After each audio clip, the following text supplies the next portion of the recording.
Hemos adelantado de que este es un capítulo bastante especial.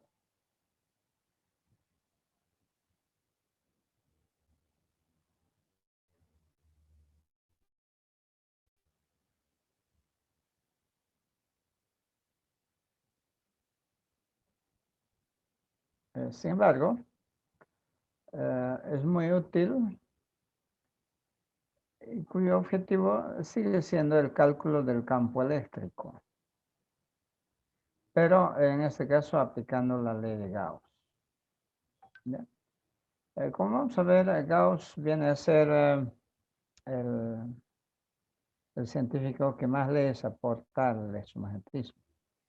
Y, de hecho, por la forma que tiene de representación matemática esta ley, se toma como la primera ley del electromagnetismo en desmedro, digamos, de la ley de Coulomb.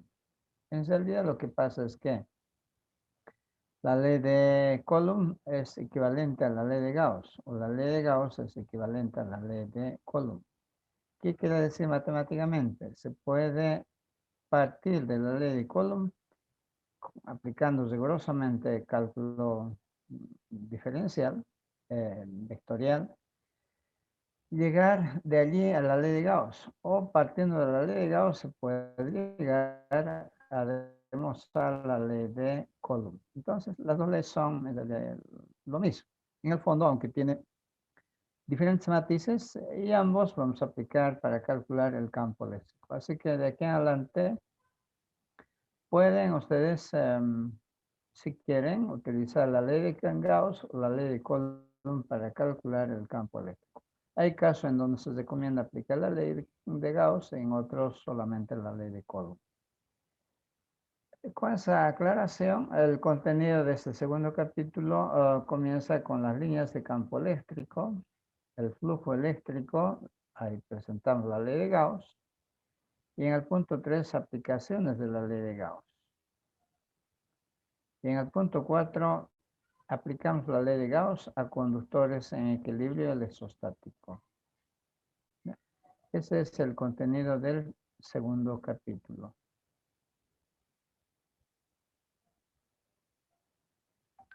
Entonces comenzamos con el campo, con las líneas de campo eléctrico. ¿Qué son estas líneas? Fue propuesto por Faraday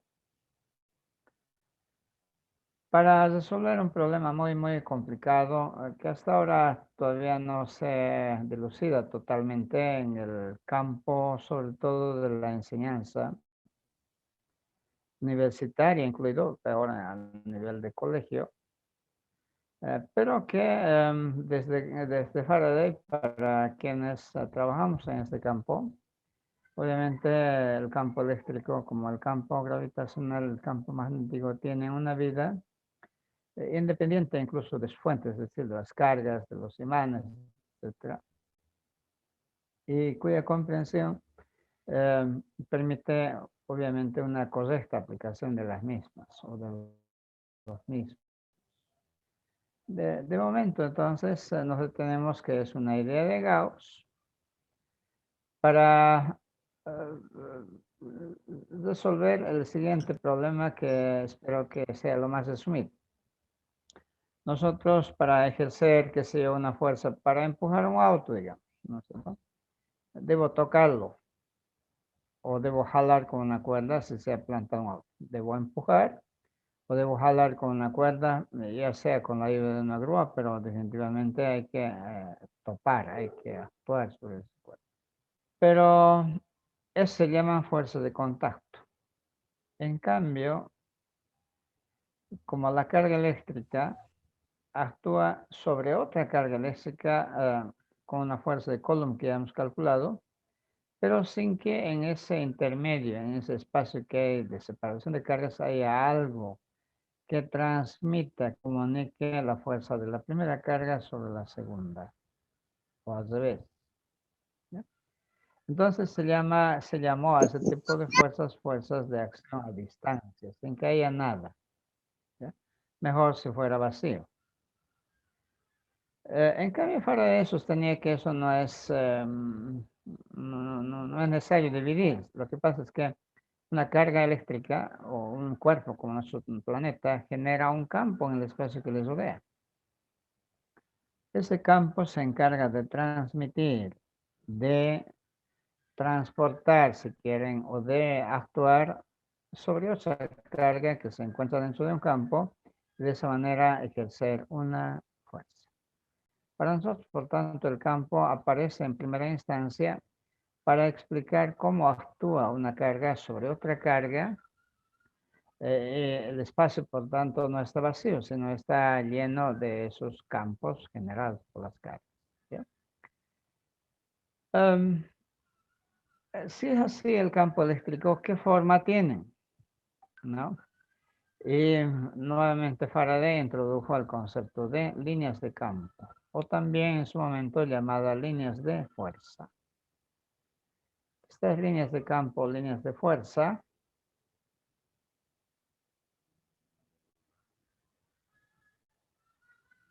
pudo visualizar, ya sea en forma experimental o en forma matemática, a través de una apilación, digamos, de un campo, de un vector campo, con otro vector campo, con otro vector, en una determinada dirección. Los campos eran una fila de una aguja, a continuación otra aguja y así una seguidilla de agujas.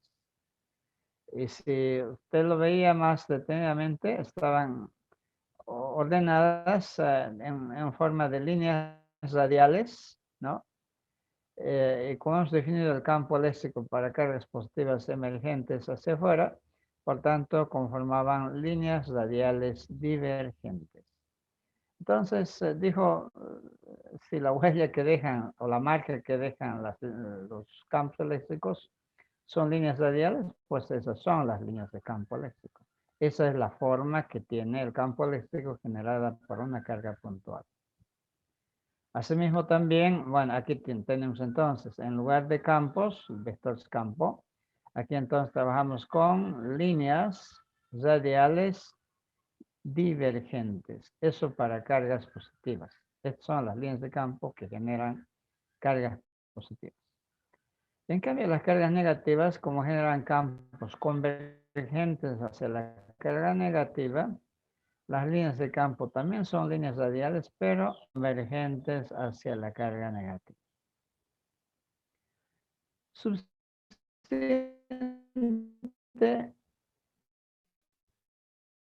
campo eléctrico en el espacio que le rodea la carga. O una carga genera un campo, en este caso de rectas radiales divergentes. Esas son las líneas de campo. En la práctica, ¿cómo se verifica? Han de ver muchas fotografías de Einstein, se electriza, es decir, toca un generador electrostático y sus cabellos radialmente, ¿no es cierto?, se separan. Ese es básicamente el modelo. O también sobre una carga, un electrodo, digamos, en un baño de aceite sobre todo. Si ustedes le echan algunas partículas livianas, se van a alinear las partículas lineales siguiendo estas rectas radiales. O muchos incluso echaron iones positivos en este espacio cerca de una carga positiva. Los iones positivos no fueron, como sea, por donde sea, sino escaparon siguiendo una línea recta radial. Por tanto, la huella que dejan las partículas cargadas positivamente deja una huella, esa huella es una línea de campo. Así surgieron las líneas de campo, tanto para cargas puntuales positivas como negativas, y de esa manera se han ido construyendo ya para configuraciones complejas. Pero antes de eso, algunas propiedades de las líneas de campo. El campo eléctrico siempre, como es un vector, siempre es tangente a la línea de campo en cada punto. Es decir, Bueno, y por otro lado, las líneas de campo eléctrico radiales abiertas o divergentes y convergentes, eso para cargas positivas o convergentes para cargas negativas. Hemos dicho, el número de líneas que salen de una carga positiva o llegan a una carga negativa es proporcional a dicha carga. Cuanta más grande la carga, más líneas de campo, y cuanto más pequeña una carga, pocas líneas de campo. Eso se ve en el experimento. Cargas grandes generan muchas líneas. ¿Ya? Eh, en una determinada región, cuando nosotros vayamos a ver muchas líneas de campo, quiere decir que allí el campo es intenso.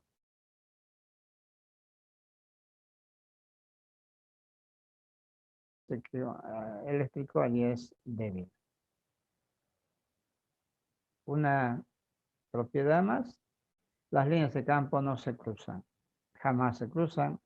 De lo contrario, quiere decir que en un punto podría haber más de un campo. Y eso no puede ser. El campo eléctrico, como vamos a decir de cualquier otro campo, en un punto es único. No hay dos campos en un punto. ¿Ya? Bien, a grandes distancias de un sistema de cargas, las líneas están igualmente espaciadas y son radiales, ¿no es cierto? Comportándose el sistema como una carga puntual. Un cuerpo real, entonces, a grandes distancias parece comportarse como una carga puntual. Aquí tenemos algunos ejemplos. Miren, en esta zona, carga positiva, líneas de campo divergentes. Carga negativa, campos eléctricos convergentes.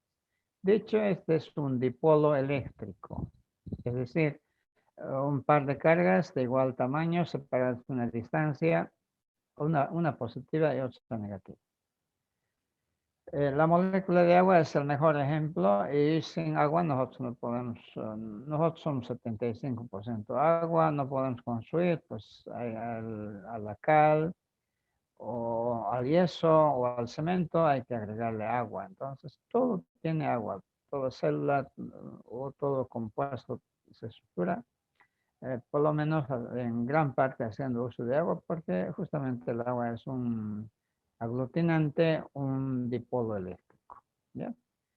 Entonces, en este espacio estas son las líneas de campo y el campo eléctrico en este punto radial, tangente a la línea de campo, en este punto tangente a la línea de campo, aquí tangente a la línea de campo, o esta flecha está invertida, tiene que ser al revés. A ver si puedo arreglarlo, no puedo. Fue un lapsus. Estamos aquí.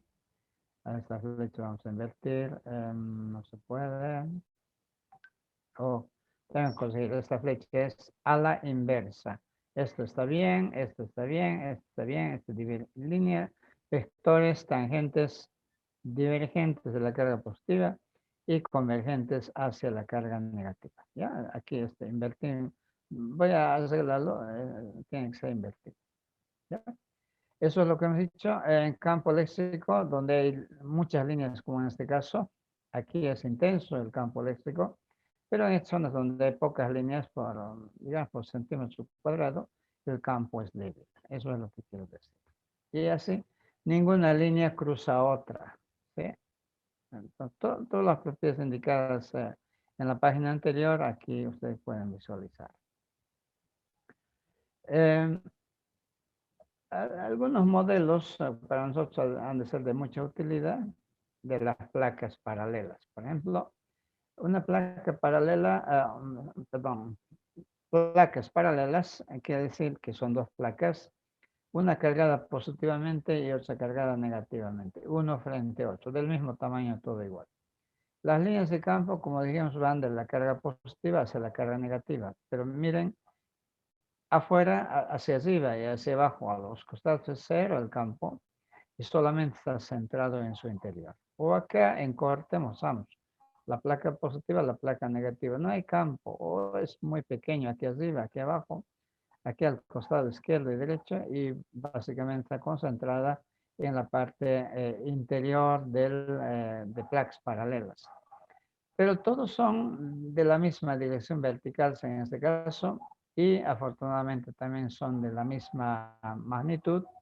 Por eso placas paralelas conforman un campo uniforme, un campo que tiene la misma dirección y además el mismo valor. En todos los puntos tiene el mismo valor. ¿Ya? Este tipo de campos llamados uniformes constantes se suelen representar mediante gráficas o vectores, como en este caso verticales hacia abajo o si fuera invertido verticales hacia arriba. Y si las placas las colocamos verticales, entonces campos serían horizontales, tanto a la derecha como a la izquierda, dependiendo dónde coloquemos las cargas positivas o negativas. Y si miramos de abajo o arriba, es decir, las líneas van a ser ingresando, en este caso a la página, con cruces, notamos, o sea, anotamos, o con puntos, representamos a esas líneas que en este caso muestran la parte final de la flecha puntos y la parte posterior de los vectores cruces. Igual que el modelo que tenemos en el dardo para jugar a puntería, la parte posterior es una X y la punta obviamente es un punto, ¿no? Nosotros vamos a usar esta notación para campos uniformes y habrá que dibujar los campos como lo son, ya sea para un dipolo o para otras configuraciones. El libro tiene para varias, el libro de Zeroe tiene para muchas configuraciones y también les escribiré algunas otras direcciones para que ustedes puedan entretenerse con más formas de líneas de campo. Dicho esto, nosotros avanzamos algo más sobre el flujo eléctrico, es decir, la presentación de la ley de Gauss. Pero lo que vamos a hacer es llevar a su forma de presentación. Bien. Se llama flujo eléctrico de forma similar o análogo al flujo de fluidos. ¿Qué es? El número de líneas que cruzan una determinada superficie de un flujo de líquidos o de gases. Aquí lo mismo, pero ¿cómo era el flujo de fluidos? En la práctica era cuántos litros atraviesa una sección transversal. Pero si nosotros nos detenemos en flujo de fluidos, lo que vamos a ver cuántas líneas de corriente atraviesan una determinada sección transversal de un tubo de corriente, como hemos hecho en física 2. Acá de la misma manera vamos a definir lo que es un flujo eléctrico. El flujo eléctrico del campo eléctrico o flujo eléctrico simplemente se ha de simbolizar con phi mayúscula sub e. Es escalar primero, no es un vector. Mide el número de líneas de campo eléctrico que atraviesan una superficie transversal.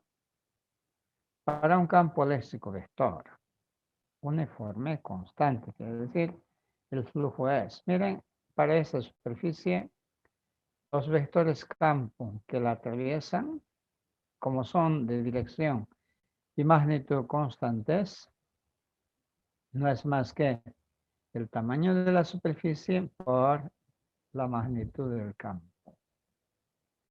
Recuerden, en la ecuación de continuidad, eso mismo teníamos, el área de la sección transversal y la velocidad con que el fluido pasa por esa sección transversal.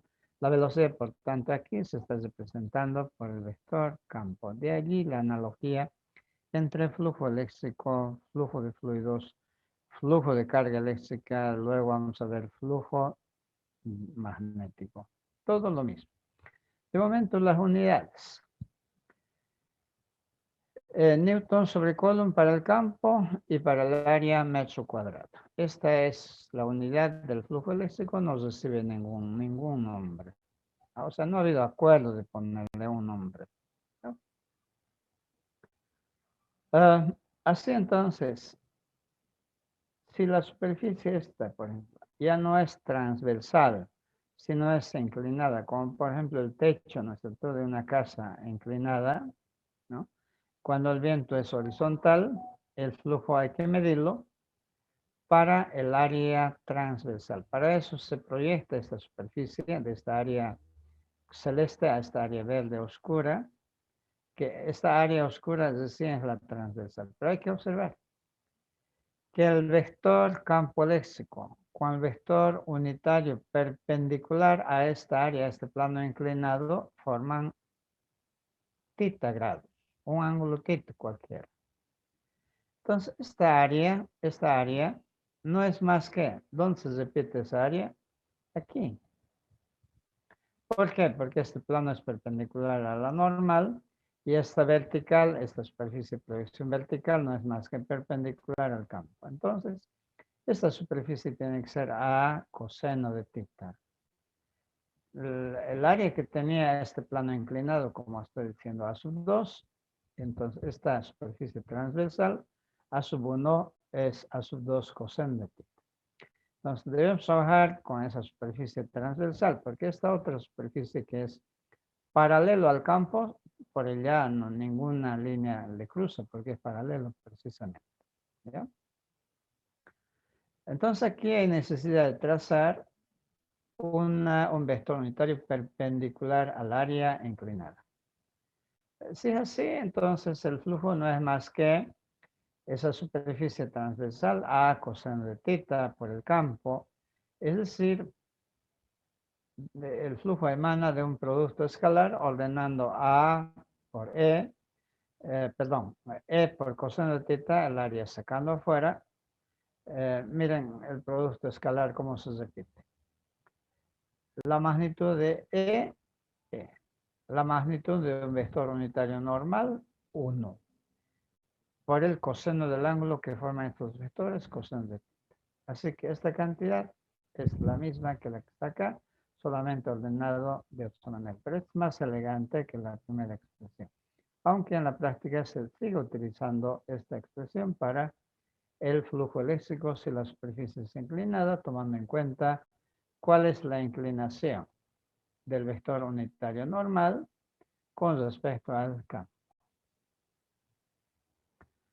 Si el campo es variable, es decir, ya no es uniforme, porque esto es para un campo uniforme, entonces en un punto donde atraviesan líneas y esa es la superficie tan irregular, se debe trazar una diferencial de área tan pequeñita y por allí pasa una línea de campo, un campo.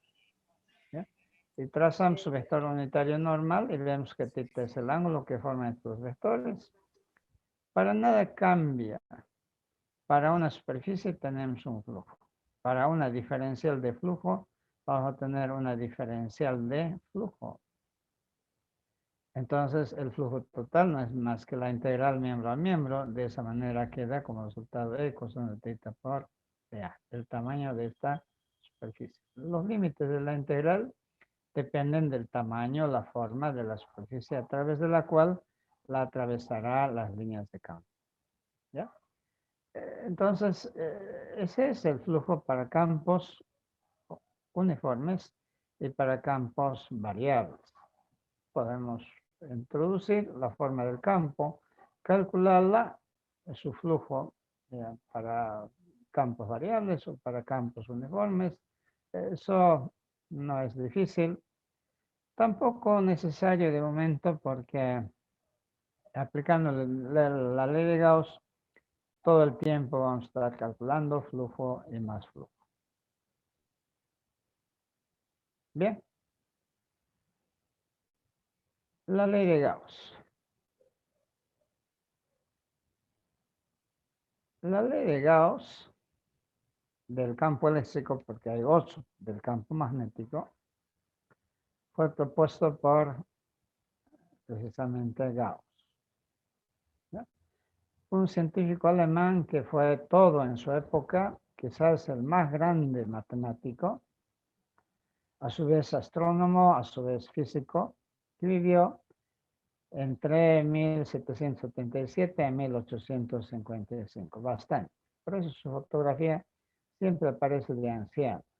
De hecho, la mayor producción que elaboró fue ya avanzada. Para nuestro caso, calculó el campo eléctrico, pero para superficies, perdón, calculó el flujo eléctrico, pero no para cualquier superficie, sino para superficies cerradas, comprendiendo por superficies cerradas cáscaras esféricas, como un globo inflado, pero esférico, como una caja cilíndrica, esa caja en donde llevamos nuestros planos, o bueno, antes se llevaban así, o esa cajita que queda después de habernos servido con mucho gusto papitas fritas, ¿no? ¿Cómo se llama la cajita? Tiene un nombre famoso, ¿no?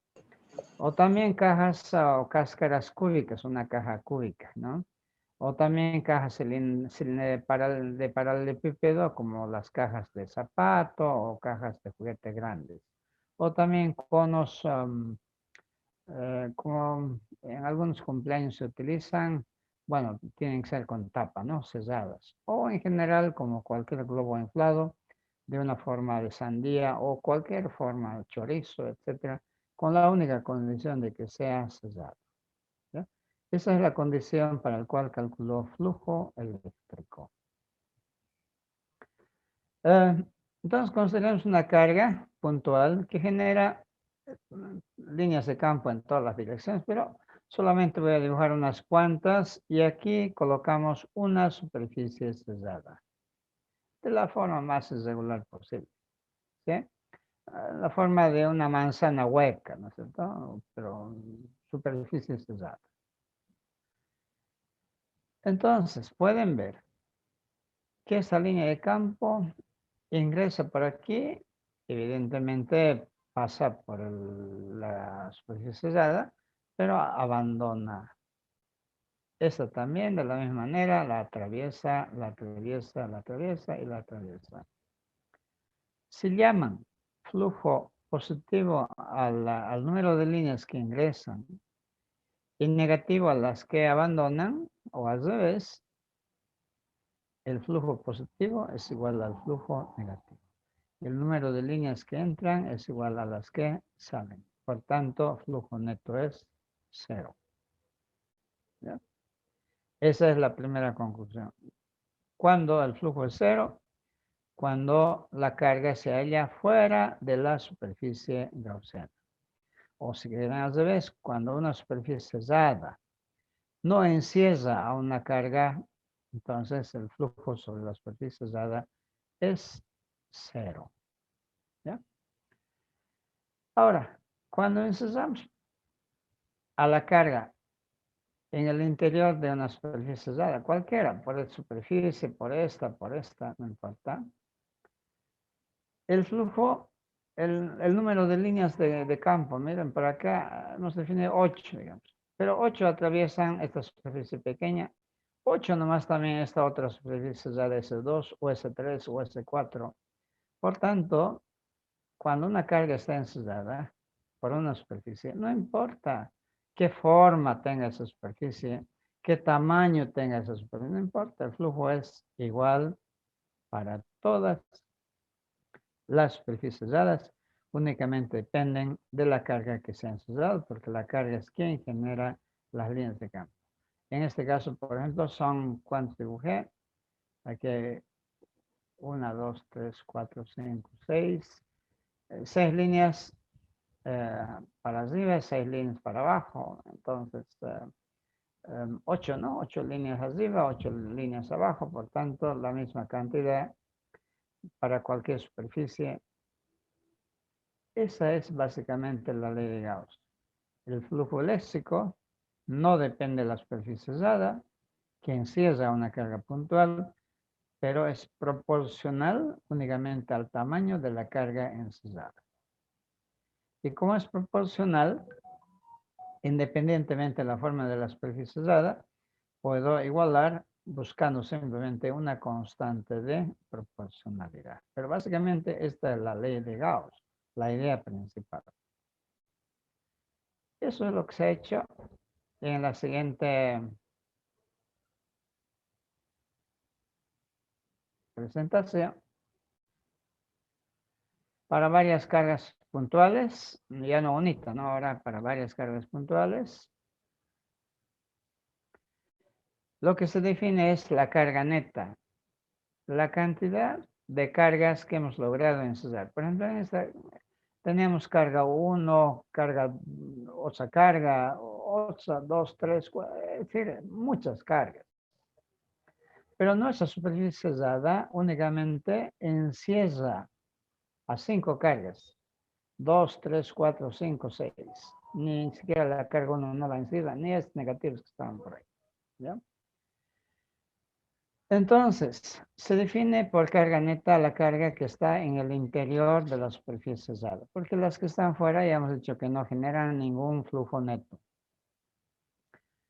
La carga neta, siendo una suma algebraica de todas las encesadas, el flujo es proporcional a esa carga neta. Y la constante proporcionalidad que Gauss encontró es 1 sobre epsilon 0, que es la permitividad del vacío, y cuyo valor ya hemos dicho 885 por 10 a la menos 12 Coulomb cuadrado sobre Newton metro cuadrado. Esta, por tanto, es la ley de Gauss para varias cargas encesadas. Si el número de cargas no son 5, ni 10, ni 1000, sino mucho más que eso, entonces se va al modelo de distribución continua de carga, como ya hemos hecho en la parte final del capítulo anterior. La carga neta es simplemente la integral de la carga que hay en el volumen ensayado por la superficie cesada. ¿No es cierto? Toda esta carga lo integramos, ¿no? Sí. Si es lineal, de Q, entonces será lambda por dx. Si es de área, sigma por dA. Y si es de volumen, de Q será rho por dV. Eso es todo. Y como el flujo, además, en el punto anterior hemos dicho que es la integral del campo coseno de θ por dA. Lo igualamos simplemente y esta es la forma final que tiene la ley de Gauss. Este es el flujo que hemos señalado en el punto anterior, con la única salvedad de que no es cualquier integral, es integral para una superficie cesada. Y eso es proporcional, igual a la carga neta sobre epsilon 0. ¿Ya? Y si la distribución es continua, entonces aquí hay que reemplazar por la integral de la carga, pero en el interior de la superficie cesada. ¿Ya? Eso es, ahí tienen la ley de Gauss. Y lo que queda es aplicar la ley de Gauss. Estamos un poquito excedido en cuanto al uso de tiempo autorizado. Me gustaría hacer un paréntesis para luego volver con las aplicaciones en una segunda parte de un par de minutos, 5 a lo sumo. Entonces, jóvenes, un paréntesis. Ok, ingeniero. Volviendo.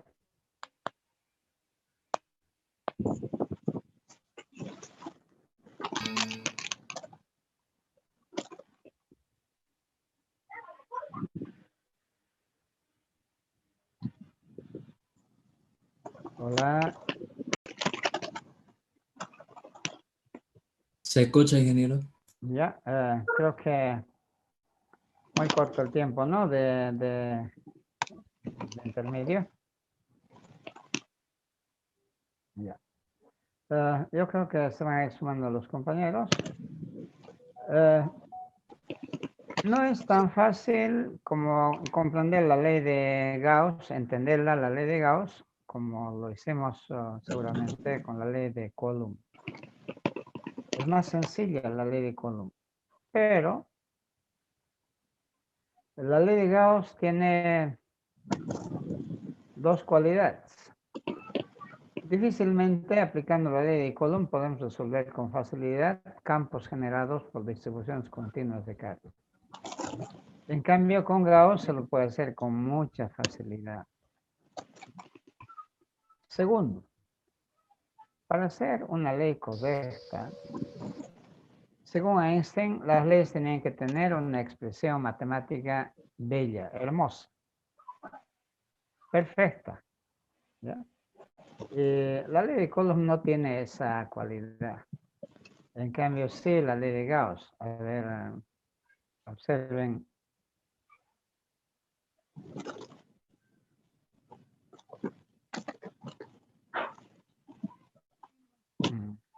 A ver, no quiero aparecer.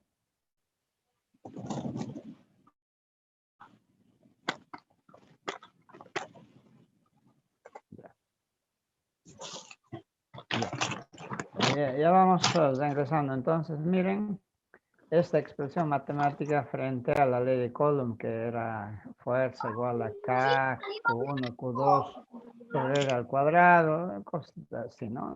Puede ser comprensible, pero no tiene esta estructura matemática hermosa. ¿Ya?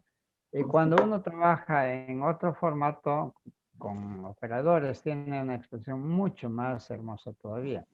A eso se refería Einstein cuando decía que la obra de la deidad, cualquiera sea que uno cree, debe ser perfecta. Y una ley, como es una obra divina, debe ser perfecta, es decir, debe ser bella. La matemática es tan ideal, entonces debe tener una ley, una expresión perfecta. Entonces, esta era su base para conformarse con la expresión de una ley o buscar otras formas de expresión. Decir, comprender la ley de Gauss no siempre en principio es fácil, ¿no? Pero trabajando con la ley de Gauss uno se familiariza y uno lo va comprendiendo no solo por su aplicación, sino también a veces el mismo contenido de la ley de Gauss, ¿ya? Así que a veces no vale la pena preocuparse de su significado, sino mejor aplicarlo, ¿ya? Entonces vamos a aplicar la ley de Gauss para encontrar el campo léxico. ¿Ya? Para nuestro caso, como es una física básica, para distribuciones continuas y uniformes, es decir, lambda, sigma o rho, densidades de distribución constantes. ¿Ya? Bien, comenzamos con un primer ejemplo, cable recto y largo. Este problema también está expuesto con detalle en nuestro libro de Serway. La diferencia es que el método o el procedimiento que sigue es algo diferente. Nosotros vamos a indicar un procedimiento que según el que les habla podría ser más comprensible, ¿no? Pero para otros podría ser menos comprensible. Entonces tiene en Serway otra opción. Pero al final ambos deben llegar necesariamente al mismo resultado. ¿Ya? Es un cable recto y largo que se extiende desde menos infinito hasta más infinito teóricamente, ¿no? Y nos piden en este punto calcular el campo que está a una distancia r minúscula. No lo he puesto acá porque para no manchar más.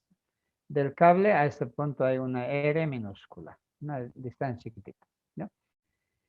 Y la carga que transporta esta varilla es lambda, como es lineal, lambda, densidad lineal de carga, constante. Para calcular cuánto campo genera en este punto P, que está a una distancia r minúscula del cable a este punto, pero se procede de la siguiente manera. Uno, obviamente efectuar el esquema. Pueden trabajar con varilla horizontal o con varilla vertical o con varilla inclinada, como mejor les parezca. Claro que la horizontal o la vertical son las preferidas, o por comodidad, ¿ya? Y como en este caso ya optada por la posición horizontal de la varilla, se trazan líneas de campo. ¿Cuáles son las líneas de campo que generan varillas? Generan líneas de campo aquí, todas verticales hacia arriba, Aquí abajo verticales hacia abajo. Aquí al frente horizontales hacia nosotros o atrás horizontales hacia atrás. En general, las líneas de campo se parecen a un peine cilíndrico, ¿no es cierto? Con las púas dirigidas radialmente a lo largo de todo el peine. ¿Sí? Así son las líneas de campo, pero dibujamos solamente unas cuantas líneas, sobre todo en las partes que interesan. Aquí, por ejemplo, vemos que, bueno, después, se ha dibujado esta línea, esta línea, esta línea. Vamos a ver por qué. ¿Ya? Esto es, se sugiere cuando no está trazado todo, sino cuando uno hace paso por paso. Entonces, en este caso dice líneas rectas y radiales al cable, como un cepillo cilíndrico. O cola de gato, pero cuando el gato está asustado, ¿no? Los pelos son radiales y en forma cilíndrica. 2. Trazar una superficie dada. ¿No es cierto? Como vamos a calcular el flujo para una superficie dada, hay que pensar qué forma podría tener nuestra superficie. Y tiene que cumplir con los siguientes requisitos. Esta superficie dada debe pasar por el punto donde nos han pedido que calculemos el campo. Aclaramos aquí a R minúscula del cable. Del cable a este punto hay R minúscula. Eso quiere decir. Debe ensayar esta superficie, si no es a toda la carga, a toda la varilla, como tiene tamaño infinito, no tiene sentido trazar una superficie con dimensiones infinitas. Debe ensayar a una porción de la carga. Es decir, debe haber carga ensayada, ¿no? Las otras cargas que quedaron fuera no importa, no generan flujo. Nos interesa tener cargas dentro de la superficie ensayada. De aquí hasta aquí. ¿Ya? Pero ¿qué forma va a tener? Ese es el problema mayor. Nosotros señalamos que debe guardar simetría con el cuerpo. Una varilla, un hilo, ¿qué simetría geométrica tiene? Tan solo ser el eje de un cilindro. ¿Sí? Como un picolé, ¿no es cierto? En forma cilíndrica. La mejor posición para el palillo, para el palito que sujeta, es que sea así, concéntrico, ¿sí? El eje mismo. Para muchos fines, la única simetría que tiene una recta es ser el eje de un cilindro. ¿Ya? Entonces, ya está definida nuestra cáscara, nuestra superficie sellada tiene que ser una cáscara cilíndrica, donde la varilla sea el eje de ese cilindro. ¿Ya? O en forma práctica, uno busca de tal manera que el ángulo que va a formar el campo con el vector unitario normal, como hemos dicho en la ley de Gauss, debe ser 0 o 90 grados o 180 grados. En la práctica van a ver que esto es muy importante aquí también. ¿Ya? Tercer paso. Voy a retroceder permanentemente a esta figura.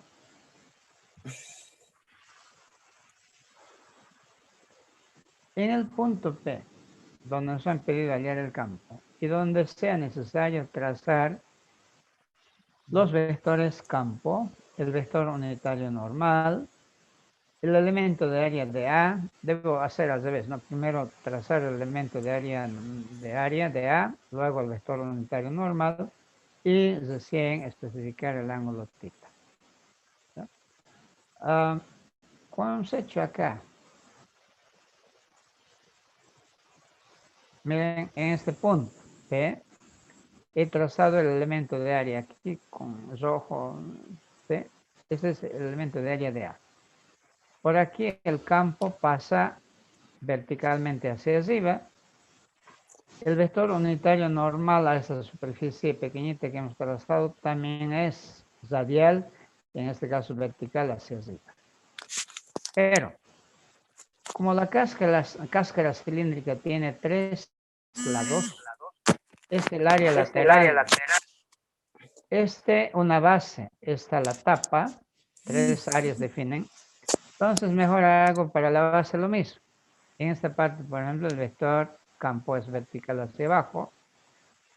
En esta cara, el vector a este elemento de área celeste, el vector unitario es horizontal hacia la izquierda. Miren, forman 90 grados. En cambio aquí son paralelos, forman 0 grados. Aquí escojo también para la tapa un elemento de área. El vector siempre es vertical hacia arriba en esta parte. Y aquí el vector unitario normal a este elemento de área es horizontal hacia la derecha, forma también 90 grados. ¿Sí? Nuestro cilindro tenía el área S y una longitud, una altura L. ¿Ya? Entonces, este cilindro, esta cáscara cilíndrica es nuestra superficie gaussiana. Hemos cumplido de esa manera la tarea 3. En el punto P, donde corresponde a trazar los vectores campo, el elemento de área, el vector unitario normal y el ángulo que forman los dos primeros vectores. La cáscara cilíndrica tiene 3 lados, 1 y 2 base. Y 2 base y la tercera tapa. Los lados 1 y 2 son las bases y tapas, ¿no? Y la tercera superficie es el área lateral, es decir, el tubo que lo envuelve. Para cada uno de ellos hemos hecho, en el primer caso, para las tapas 90 grados y para el área lateral 0 grados. Seguidamente lo que se hace es calcular la integral sellada de la ley de Gauss. La integral sellada, la primera parte de la ley de Gauss, E coseno de teta por dA, para un cilindro que tiene 3 lados, lo dividimos. Uno para la base, otro para la tapa y otro para la cáscara o el área lateral. Sí, pero ya no son integrales selladas, son, como toda integral es, se deja, goza de la propiedad distributiva y asociativa, ¿no? En este caso lo estoy disociando, lo estoy separando para las 3 caras.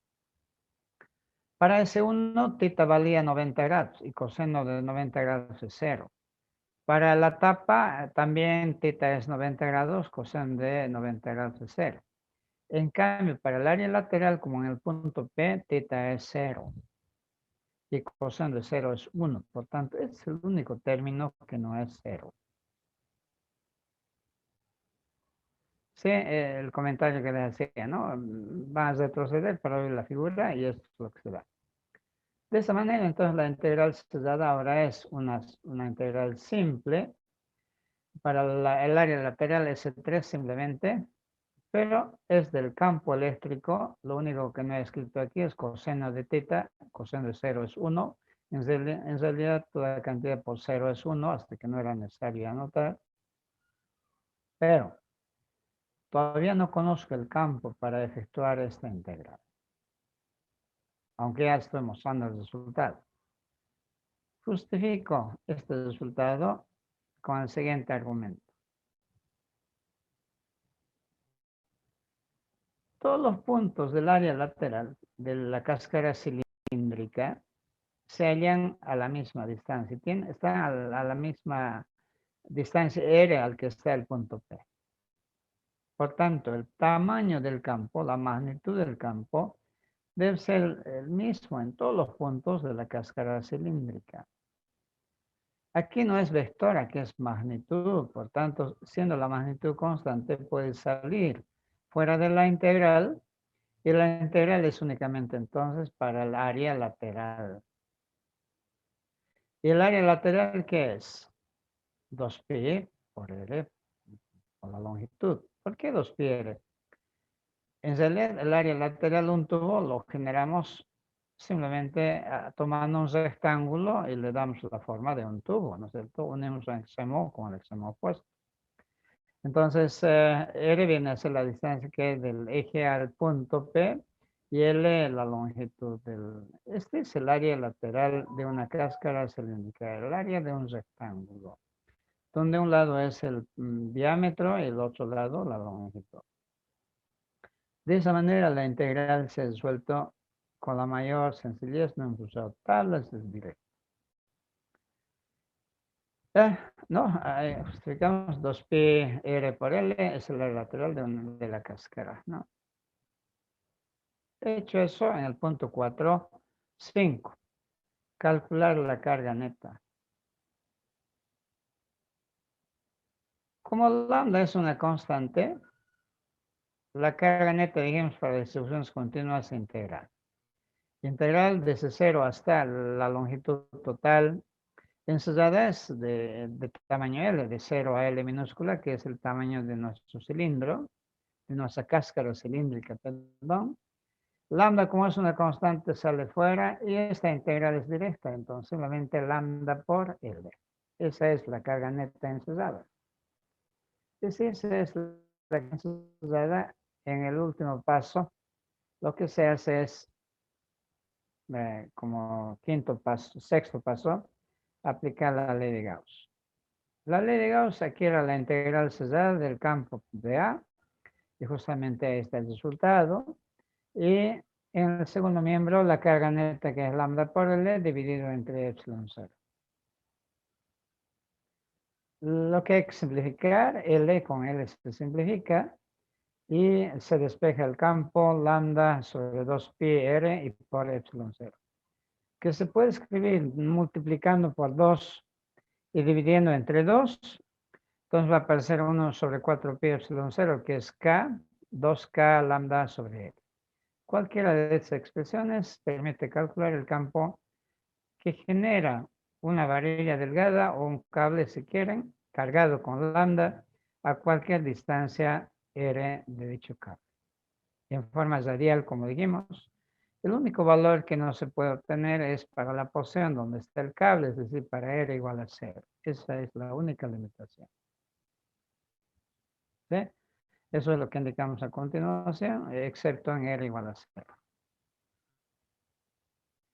Por ejemplo, si lambda tuviera un valor de 20 nanocoulomb sobre metro y R sería a 42 centímetros, es decir, 0,42 metros, el campo calculado sería pues 2 por K, 9 elevado, 10 elevado a 9, por el valor de lambda, pero en unidades internacionales nano es a la menos 9, y sobre 0,42 nos da 857 newtons sobre coulomb. Así que el problema de cables rectos o varillas rectas está resuelto. Ustedes pueden calcular para menores distancias, para mayores distancias, reemplazar valores aquí. El siguiente ejemplo está dedicado a dos cables, ya no a un cable, sino a dos cables, en este caso paralelos. Este cable, por favor, pasa por esta arista. Este cable verde también pasa por esta arista. Seguramente no se pudo. Vamos a ver.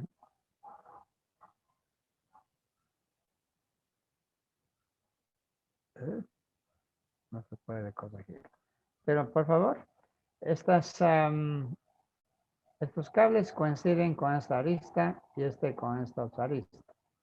Lo que se pide es calcular el campo, por ejemplo, en este vértice de este paralelepípedo.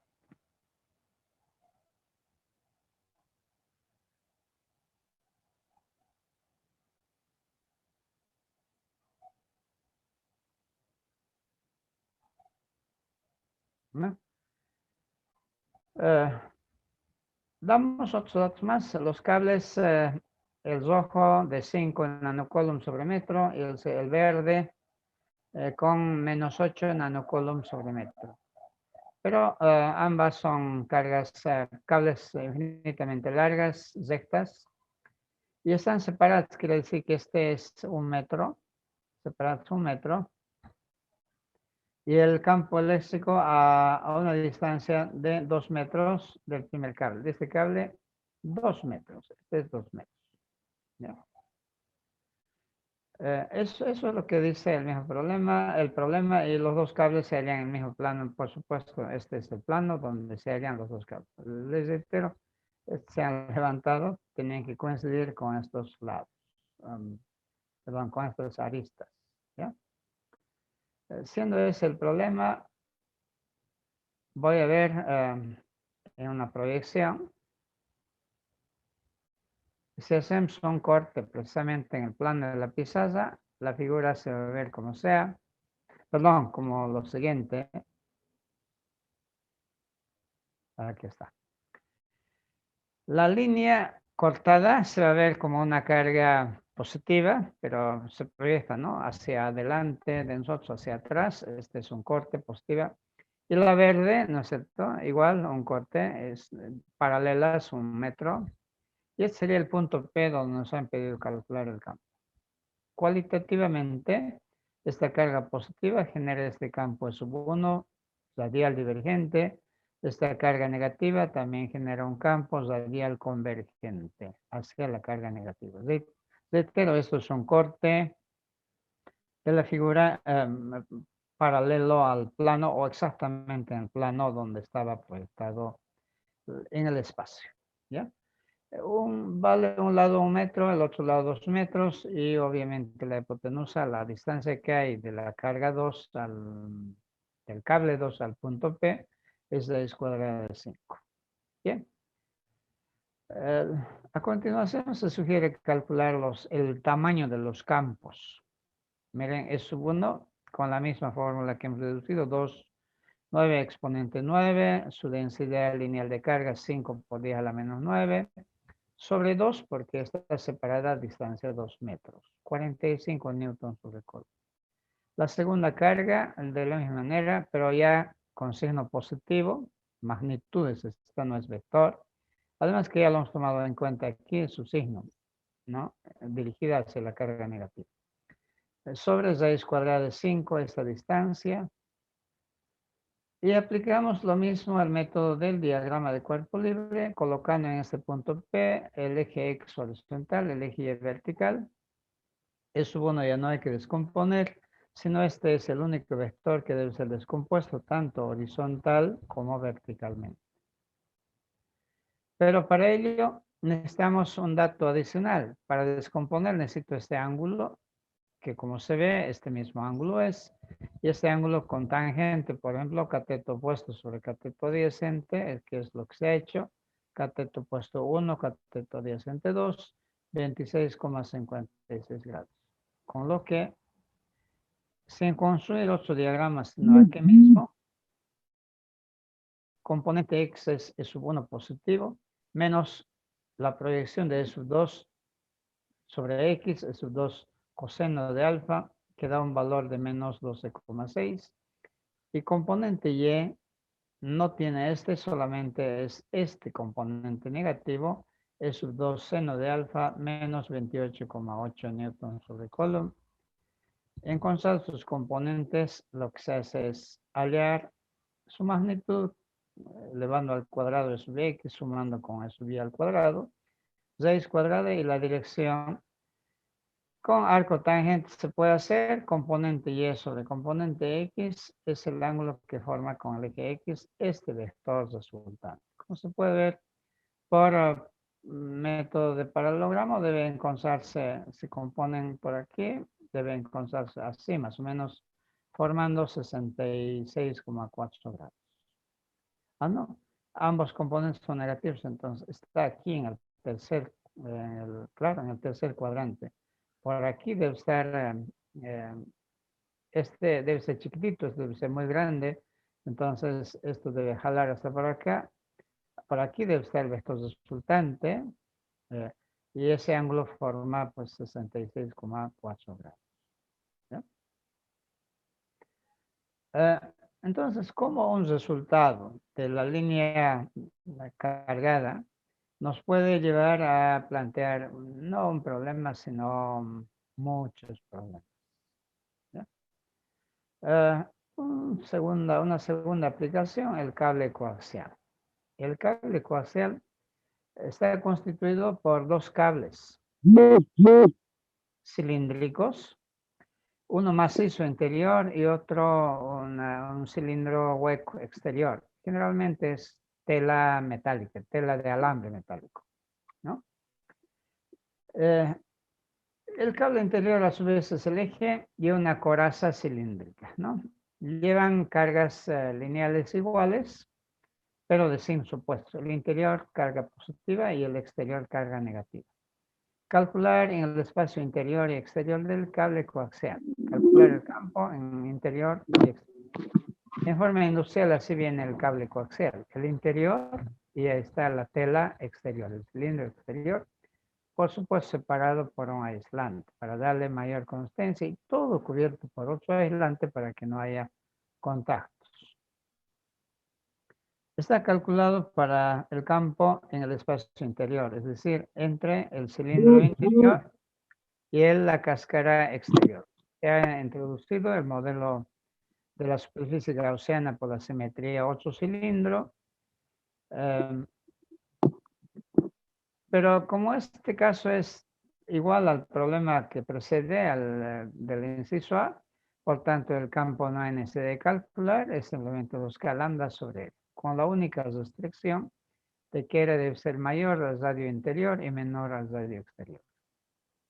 El campo exterior afuera,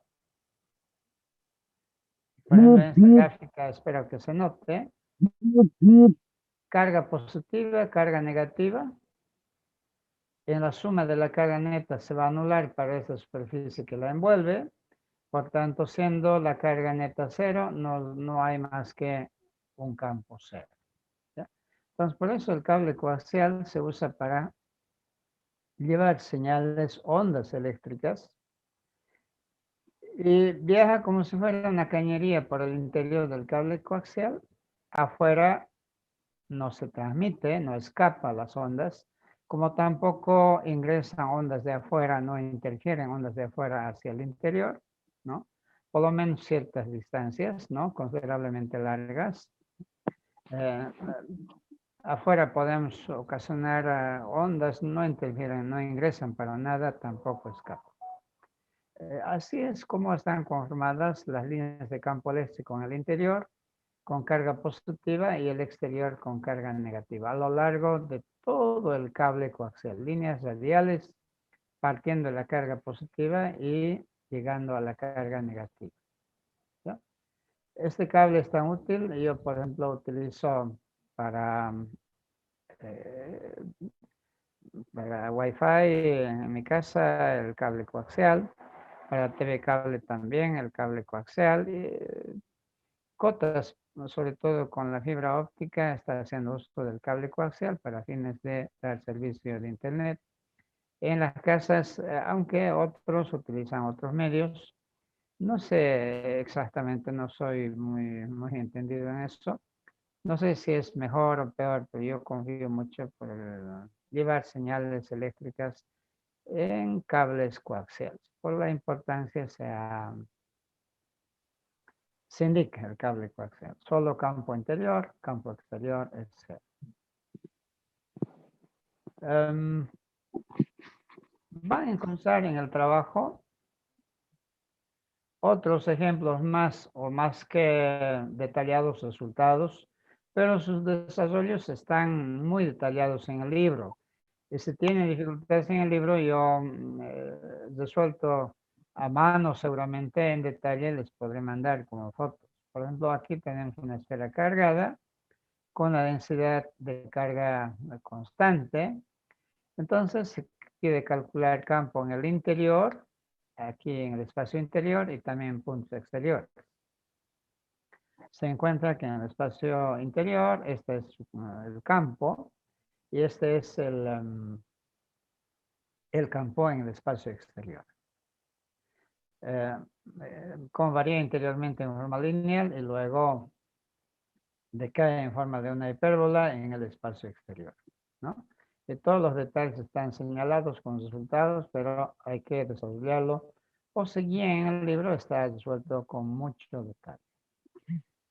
No sé si hay algún otro problemita más. Ya. Lo mismo para placas planas aislantes, es decir, de material que no son conductores. Cartón, plástico. Los campos, tanto en la parte superior como inferior de la placa, y como se ve en corte, también como penes, pero a ambos lados, campos uniformes, tanto a la derecha como a la izquierda, ¿no? Sus valores están. Asimismo también vamos a ver resultados. Ya. Nos observaríamos para el viernes con algunos ejemplos más, pero sobre todo para conductores en equilibrio electrostático. Por la importancia, esto merece una exposición un poco amplia. Entonces, el viernes a las 2 continuamos con conductores en equilibrio electrostático, siempre aplicando la ley de Gauss para su análisis. Jóvenes, a consideración. Consultas antes de que nos corte, ¿no? El servicio, el Zoom.